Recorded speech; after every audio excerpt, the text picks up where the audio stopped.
Hi guys, welcome to our podcast Supposedly Adults, where we are four supposed adults sharing our quote-unquote youthful experiences. Talking about the most random life topics, Giving our thoughts that no one cares about. and just trying to make life suck less. That's right, so I'm Jensen. I'm Melody. This is Calvin. And this is Lyris. And today's random question is, am I a Kung Fu Panda? Hello guys! Hello. Alright, so to the audience, so right now we are going to do something a bit different from what we usually do.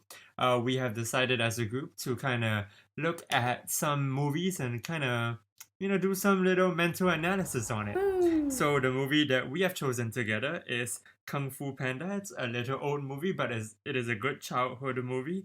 In fact, I remember, I think it was one of the bigger movie-going experiences in my life because I remember my parents taking me, and along with, remember the triplets that we talked about in the previous few episodes? Yeah, they were there too.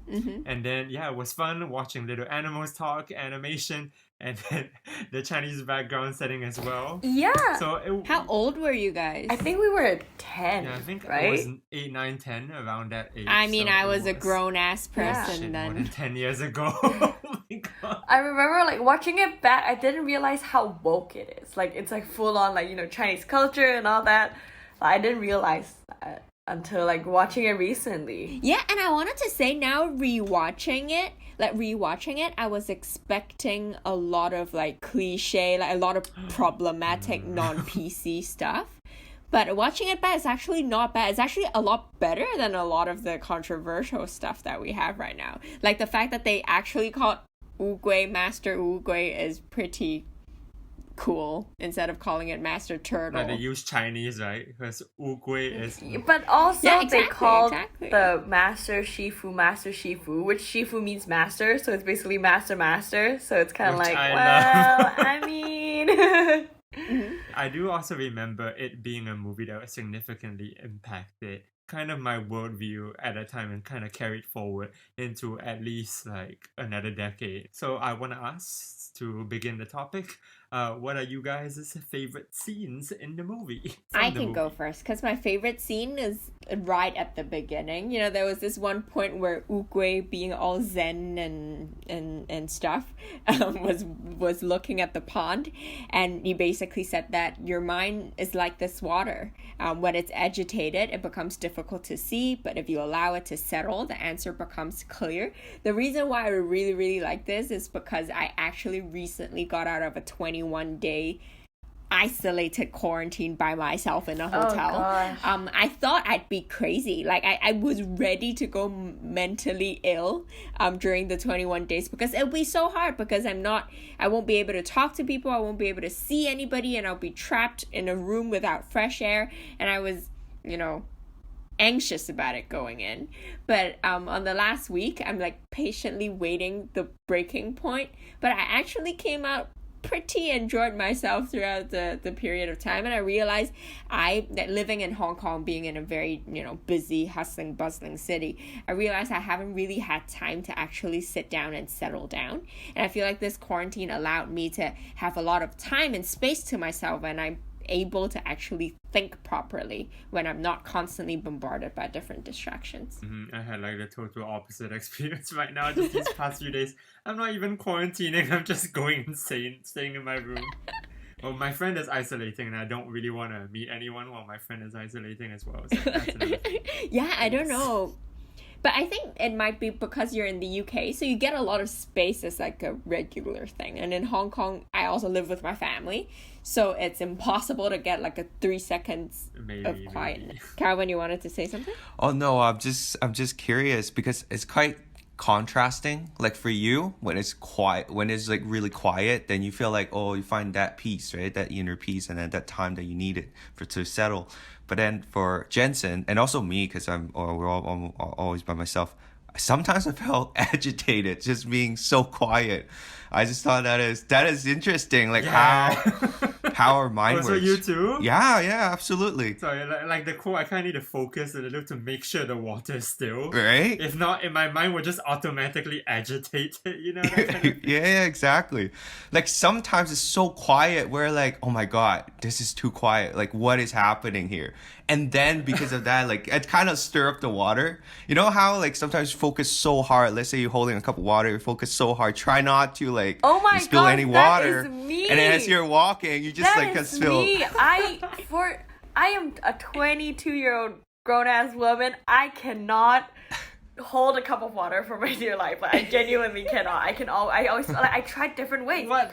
I'm so sorry. This is a really random How have you lived a life? But it's like full on. Like even if you're like super focused and then your hands are shaking, but I tried the other way of not focusing and be like trust in your own body and just walk. Still spilled everywhere. Anyway, sorry. This is it just No, but really I see, connects. you see the thing is, right, this is like kind of the extreme, because I always see this as like a cleanup, right? Because usually whenever there's trash, you kind of just sweep it under the couch, under the carpet, and when you're Yes. being able to settle down and when you clear your mind, it kind of helps you clear out all these trash from under the couch as well. So now you see it, now you know, uncover it. That's why you feel a lot more agitated. So you really need to clear out everything to be able to, you know, see your face in that water reflection. So I don't know, I just feel very related to that quote. That's true. Or I think can we like if we like continue to use that analogy of the water thing, it's kind of like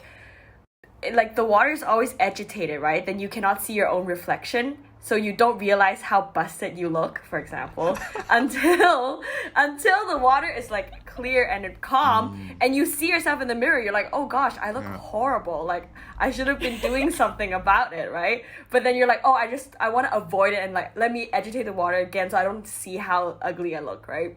But if you like let yourself calm a bit and you see yourself like, oh gosh, I really need to wash my hair, and then you go, okay, I'll go wash my hair. Then maybe. Hey, that's a great point. So I guess kind of like what we've always been saying, like I guess, and again, but Buddhism help us is always like continuously find ways to get that awareness of like something. It's I don't know, something's happening or something or some bad habits that you pick up, and then once you're aware of it, and then you can start, I guess, addressing those issues or things like that. That is actually a great analogy. Like you don't know I guess you won't know how ugly you are until you look in the mirror or something like that. That's a good point. That's a good point. But I don't think there's any way I can change how I look though. So I'd always be ugly. So it doesn't really matter, I guess. Well, what's your favorite scene, Calvin? My favorite scene is actually the other scene is the peach tree scene, and it's kind of related. Because famous one. Yeah. So basically, I guess there's multiple quotes that I really like. And then the first one I got is, you know, like how Wu Gui and Sifu they're talking about how you in order to fulfill like the destiny of the panda, like you really need to let go of the illusion of control, right? And then Sifu is like, what illusion are you talking about? And then Wu Gui was like, well, look at this peach tree. Like I cannot make it blossom when it suits me, nor make it bear fruits before it's time. Saying that, you know, there's no way you can control, you know, when the fruits is coming or whatever. So I thought that was really cool. Because I guess in a lot of ways, a lot of times, I'm very impatient. I'm trying to rush things, right? And then, you know, like also, and then when it fails, let's say I'm trying to be a better person, but whenever I hit like the first obstacle or notice like, oh, I make the first mistakes, and I'll be very devastated like right away. And it's like kind of, you know what? I don't think I'll ever be good. I don't think I can do anything. But I guess it's all about trusting your process. Like, you know, how you just make tiny little steps every single day. Instead of rushing it. So when I rewatch it before recording this podcast, it kind of just strikes me how it's so relatable in that way. The illusion of control thing, if we link back to later in the movie, I think later in the scene, in fact, Wu Gui actually releases this illusion of control because he knows he is actually a barrier to Shifu himself. So in a very Jedi fashion, disappear with the peach leaves, that sort of way. After he left, Shifu was actually able to finally deal with the problem that he had created, and then helped him find inner peace in the second movie. Yeah, that's actually a good point. I didn't think about that. I think that's a really good point. And I think that is also similar to what you guys said, right? I think it's not, you know, having quiet time is not important. It's the inner peace that allows you to actually settle the water.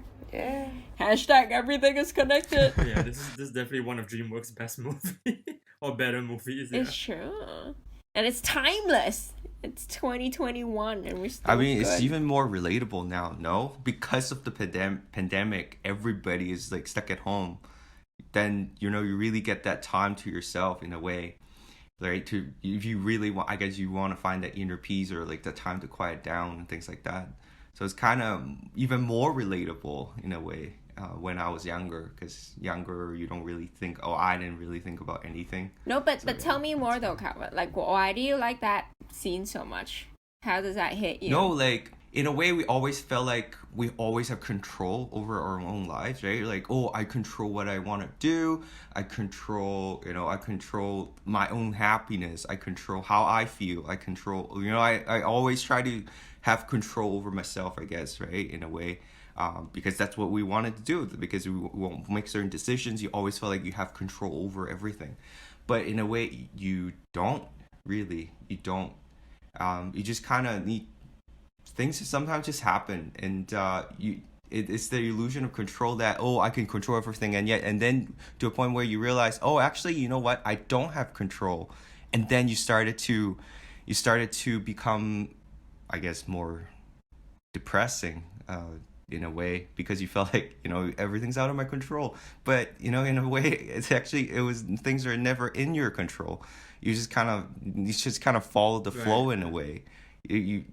That's, I don't know, that's kind of in a way that's felt like. Well, no, actually, That's I kinda just hit me, I kind of guess. have like a question, right? Because I understand the idea of illusion of control, right? But like, just as like Shifu also challenged this, right? He was like, oh, but I can control some things, right? Like if I can control, like I can hit the peach and I can like destroy it, right? This is something that I can control. So then, like, how do you balance that? Like in the sense that then is it then that I don't have to do anything, or like I can't change the result anyway, so am I just not gonna do it, or like how do you guys see it? Now, I don't have a particular answer to that specific question, but I remember I was wiser in understanding and interpreting this quote when I was younger, or when I was like a teenager and I rewatched the movie. Then I'm just like, oh my god, this quote is amazing. I'm gonna be 14 and like woke, that kind of shit.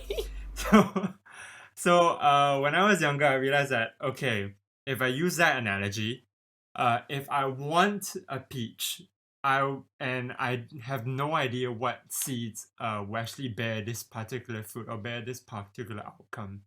The only thing I can do as a person or at that stage would be to keep planting the seed or keep planting different seeds and hoping that one thing will grow, that kind of thing. Some of them will be bad seeds and they might just die, and then some of them may grow into an apple or orange, and they might be good outcomes, maybe not the best, but it will help sustain my hunger as I await for the particular peach.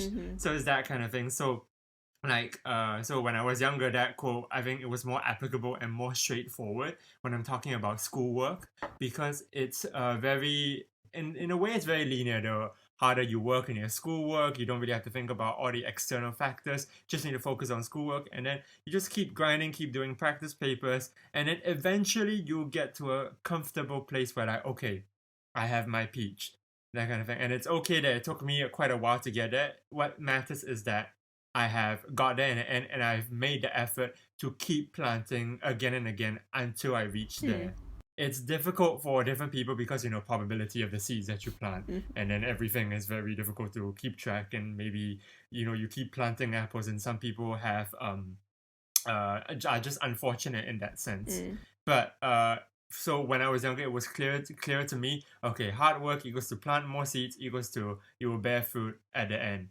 However, this kind of gotten a bit muddled up, so maybe back to the water thing. It kind of got a bit muddled up when I grew older, and then like now there are a lot of different external factors, and you kind of wonder, is it just like... No, I think that's definitely a very good way to put it, but to me, how I understand this, again, on the peach thing, is if I do really want peach now, I will go to the shop and look for it. So there are, let's say, 5 supermarkets in my neighborhood. I'll go to all 5 to look for peach. If I find it, perfect. But if I don't I don't become devastated, and I don't become so attached that I want to, look for peach in every single, supermarket in the entire country. I think that is like kind of how I see it, is you do your best and you cannot control the result of it. There are, as Jansen said, there are a gazillion different external factors. Maybe it's sold out, maybe it's not in season, maybe there was like a drought somewhere. There are billions of reasons to why you cannot find that peach. But as long as you've made the effort and you've tried it, then don't be too obsessed over the results. That's kind of how I see it and how I interpret it. Yeah, and I think also that kind of relates to another quote from the same scene, which is like when Shifu was like, "Oh, I have bad news," and then Ugui replied with, "There is no good news or bad news. There's only news." So I guess like the very like literal translation of it, it's kind of like, oh, it depends on how you see it. Like things are things. It just depends on how you project your own emotion to it. But I also kind of think it also relates to what Melody was saying before. Like it's just how the result is, because we can see a result at this moment and be like, oh, I wanted peaches and I didn't get peaches, then that means that this is a bad news. I didn't get what I want. This is a bad result. The end. I'm really sad.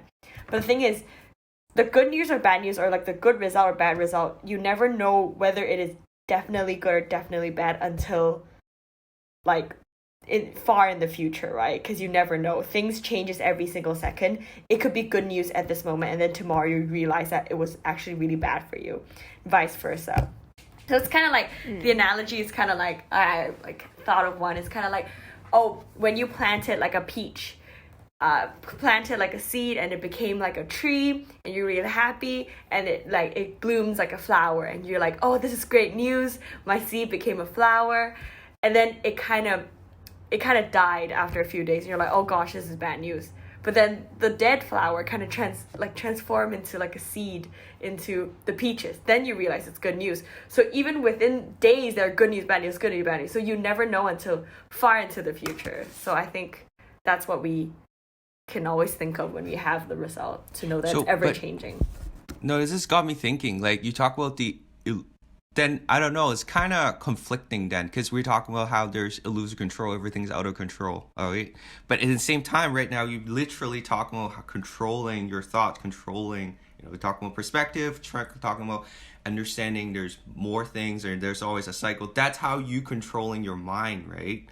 You know what I mean? It's like, that's kind of conflicting. I don't think it's conflicting in a way, because if you go back to the quote that Ugui said, it's actually, you cannot control when it blossoms, but all you can do is plant it and nurture it. So planting it and nurturing it is something that you can do, and something you have control over. So I think the point here is, you work hard on whatever thing you can control, but admit and accept the fact that there are things that you cannot control, and don't let that part bother you. I think that is what. And I think that's the difficult part, where like kind of people maybe struggling to grasp or trying to grasp. But I do want to ask Lyris to clarify. So are you saying that bad news can become good news, or because sometimes bad news is just bad. It just ain't going anywhere. Well, I think, it's not, I mean, there's always like the most cliche thing, right? Everything happens for a reason, or whatever, right? Like heartbreaks always leads to an opportunity to grow. Like this is like the most cliche thing ever, but like we all know it's kind of true in a sense, right? Because when we face a failure, I mean, like it is, right? Like it doesn't make it like not bad. It's not like it's good that happened to you, but there's always a silver lining in sense that, okay, I failed this test, this is really bad for me, but then I failed it, now I learned not to do something, right? I guess, but like sometimes it's also to a point where, especially if you have faced a similar setback again and again, and then you feel like, okay, I've learned my lesson already, so why is it still happening to me? That kind of thing. Like, sometimes bad news is just there to exist, and yeah. Well, I would say that I agree to you. I agree with you in a certain extent. I think especially when we're talking to someone, right? Like we always have to be like, sometimes it just sucks. Like it's bad news. Like someone left you, someone broke up with you, right? This is bad news. You have to acknowledge that it is bad for you at this moment, right? at this moment it is definitely bad news, but it doesn't mean that it cannot change tomorrow, or it cannot change in 2 weeks, or it cannot change, like, your perception of it. It doesn't change, right?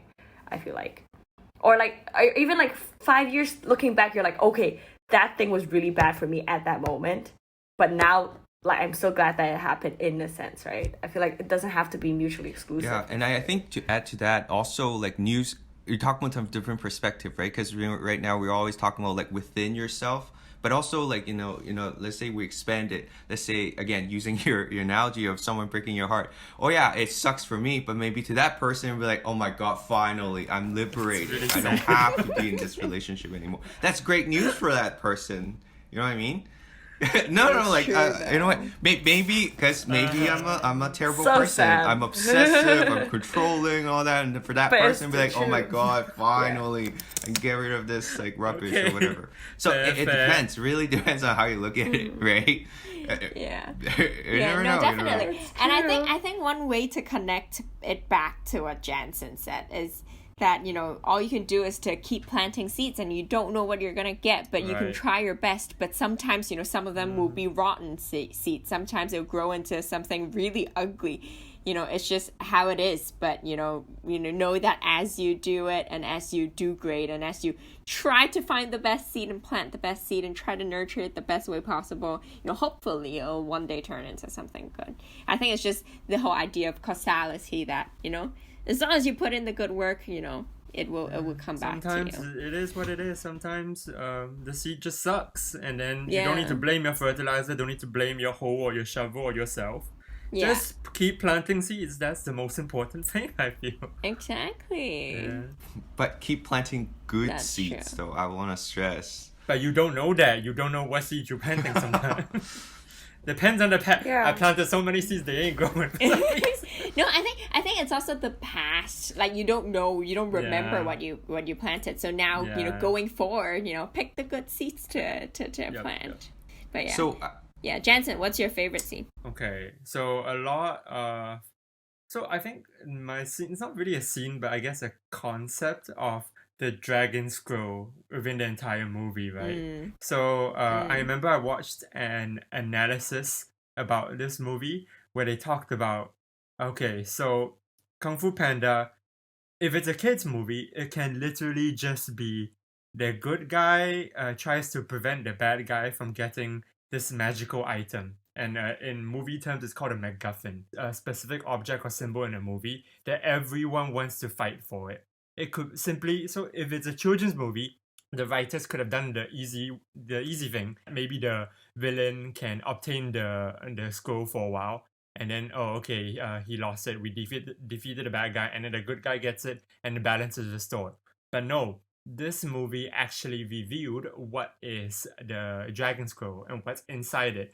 So the whole idea of the dragon scroll was really interesting to me. But I do want to ask you guys, what did you feel, or why do you think the dragon scroll was important in the movie? I guess to get to Or that did it point, should we talk reveal? about how the dragon with it, I guess it's not really a spoiler, but like how they when they open up the dragon scroll, it's all like it's nothing in it.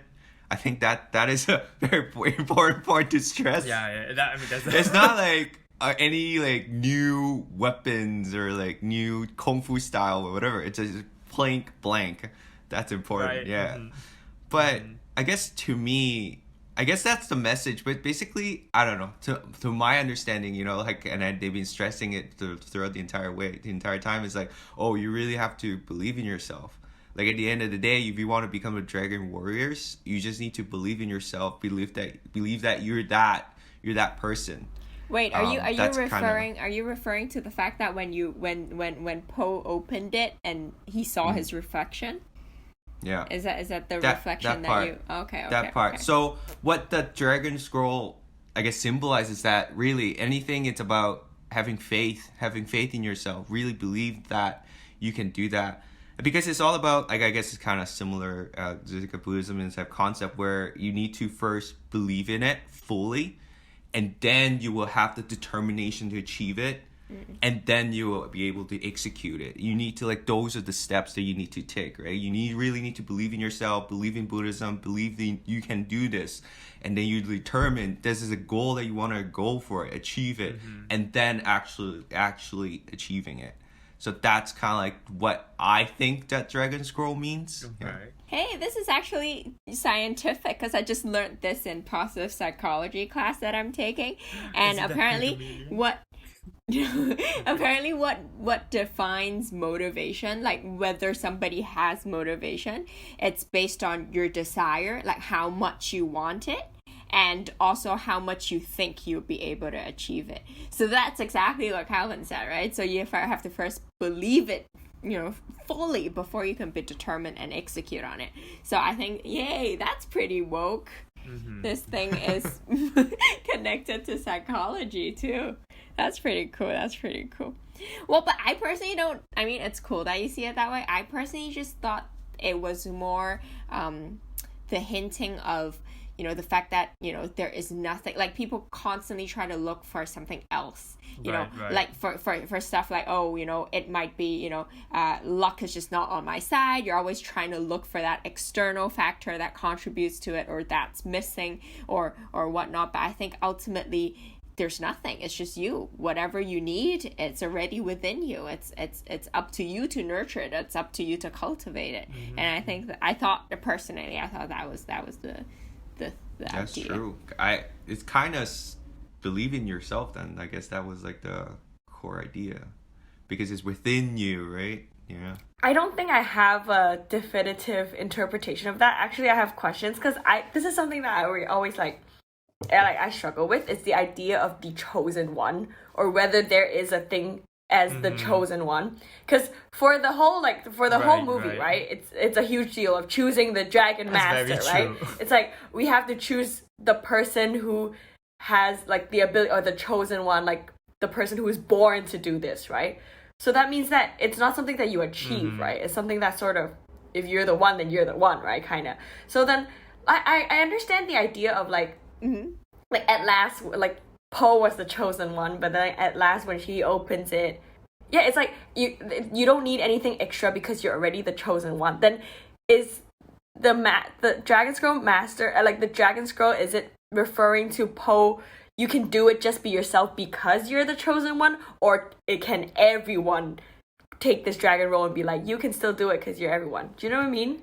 Am I making sense? I know. I think that completely makes sense, and I think that is the whole point of it. Because at one point when Poe was, fighting Tai Lung, and Poe was like, "You have it," and Tai Lung got it, and he opened it, and he still sees himself. So it's gonna be the same. Whoever opens it, whoever reads it, it's gonna say the same thing. So I don't think that is the idea of chosen one. And contrary, I think it's the opposite of it. It's the same for everybody. Really though. It's not like invisible link and only Poe can see it. I don't know. I don't know. I see it differently, because as you're talking about it, well, first of all, the Dragon Scroll is always up there. No one's allowed to touch it but the Dragon Warriors, right? So Poe is the Yes. chosen one. So he is the only one that can read it. But then the thing is, also, going back earlier, how like he just kind of fall from the sky, and then like Wu Gui just kind of point at him. And then they're like, "Oh my God, why are you pointing at him?" And then Wu Gui was like, "Well, there's no accident." Right? Like there's no accident. Why Wu Gui's pointing somebody, and then he just kind of fall from the sky, appear right in front of him. It's no accident. So he is the chosen one. So I felt like, but then for him to actually believe in it, he needs to believe in himself to be able to do that first. And in a way, like we are all, I don't know, like we're all born to do something. We might be different. Everybody's born to different things, but we need to believe in ourselves to be able to achieve that thing first. So regardless, I think that like faith always come first. Like you need to believe in yourself first, regardless what you're destined to do. Right. I think So- for me, I think that the question of why is he the chosen one, maybe it was not properly explored in this movie, but they more or less addressed it in the second and third movie. I think briefly, it's basically about how like in the second one he achieved inner peace at a crazy rate or something like that. But for this movie, I think why they're leading for Po to be the dragon warrior is because he actually respects like he has this optimism, unlike those of the other characters, where even though the other characters are humiliating him, undermining him and his efforts, he still respects Shifu, he still respects the Furious Five. In fact, he has loved Kung Fu and enjoyed Kung Fu since the beginning of the movie when he played with all the little dolls and the action figures of the Furious Five. So I would say it's actually really similar to what Melody said, where it really shows the problem with having too much of a single-mindedness when you're achieving a goal. In a sense that yes, it's good to believe in yourself. It's good to have that focus and to work hard to achieve your goals. But if you're doing so at the expense of others, yeah, you're going to be defined by what you do and not actually what you acquire, that kind of thing. So that's why Tai Lung desperately wants to get the dragon scroll to prove that he is the dragon warrior. But then ultimately he goes on a rampage and then he gets thrown in jail. So, and unlike Tai Lung, the Po and the Furious Five, they actually enjoy Kung Fu. You know, they don't really care necessarily about the Dragon Scroll. They just see Kung Fu as a way of life. If they're at the next stage, then they'll acquire it, that kind of mentality. Yeah, I think that's an interesting point too, because I think that, are they called the Fab Five? Furious Five. Furious Five. Fab Five are the queer eye, bro. Fabulous Five. The Furious Five. No, but they were actually upset, remember? Like, they were super angry at the fact that Po was chosen, and especially the tiger. And she was like, dude, like, why did they, not choose somebody who actually knows Kung Fu and whatnot? So I feel like they were actually sad, and I think that actually brought up another good point, too, is that when you're so obsessed with this, one goal, it actually creates a lot of misery for you. Because Po's like, whatever. Right. He, if someone tell Po that, oh, you're not the dragon warrior, he's not gonna be, one tad bit, of being upset. But then because these people really wanted this, and this became this one goal that they're obsessive over, they actually got very upset. And then you can actually see it in Tai Lung. So one of the actual scene, which is my favorite, but kind of irrelevant to until this point, is the jail escape scene where, when we get introduced to Tai Lung, he's underneath a giant ass rock, and then he has to go up the cavern and then fight don't know how many warriors to get out. So I guess that's a good thing. Like, it can show you the good thing about accomplishing a goal, even though it's for a nefarious intention. However, at the end, the final battle scene, where it's more important, where we see both Ugui and Po utilize the single-mindedness of Tai Lung to achieve that scroll. They knew how to anticipate his movements. They knew what he was going to try to do, and they could attack and defend and control, in a sense, his actions to kind of protect other people, protect the city, and etc. Yeah, that's a good point. Yeah, but I don't know.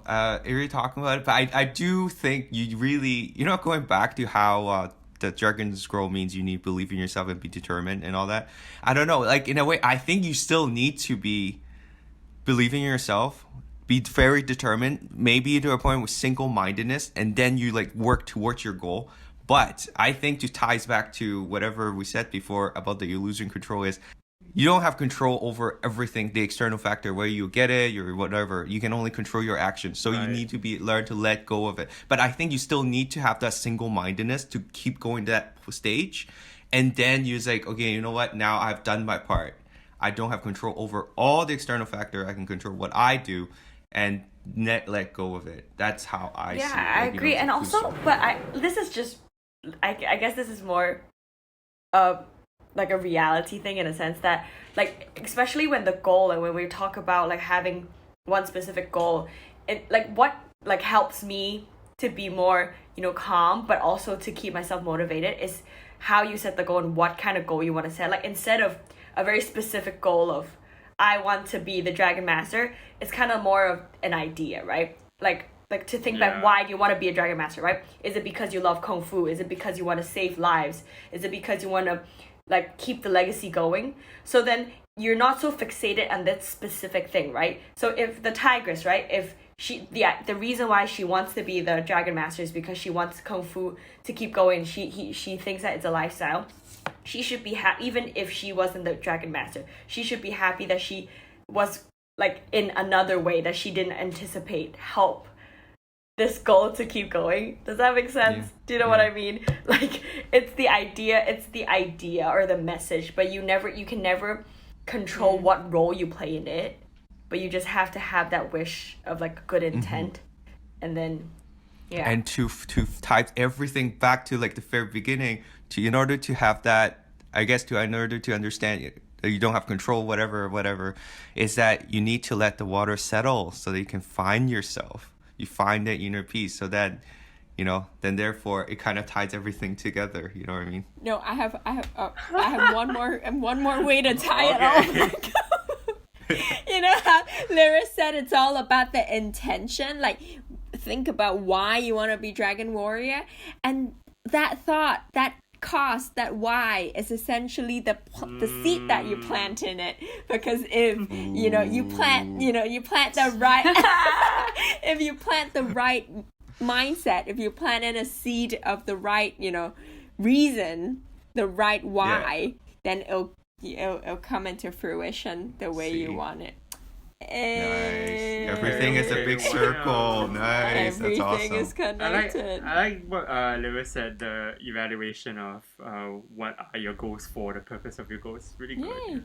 And very interesting tie-ups to everything.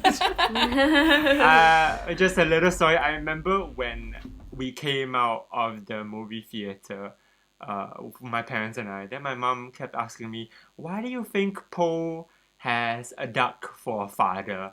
And then there you go, Kung Fu Panda 2 was a few years later, Kung Fu Panda 2 came out. So Wait, my mom I don't predicted remember. Should we do 2? It's just an excuse for me to... Maybe we'll do 2. Audience, let us know if you want to hear more about us I evaluating forgot quotes about for it. different- Yeah, I didn't even know there was 2. Just give me an excuse to hell. rewatch it. 2 is really That good. sounds I good. think 2 is better than 1. I think there's a debate, but 2 personally, I like is 2. better than 1. Okay, all right. Okay. All right, time to wrap Great up. way to wrap up. Bye, guys. Thank you guys so much for watching and tuning in. All right. Bye. Bye.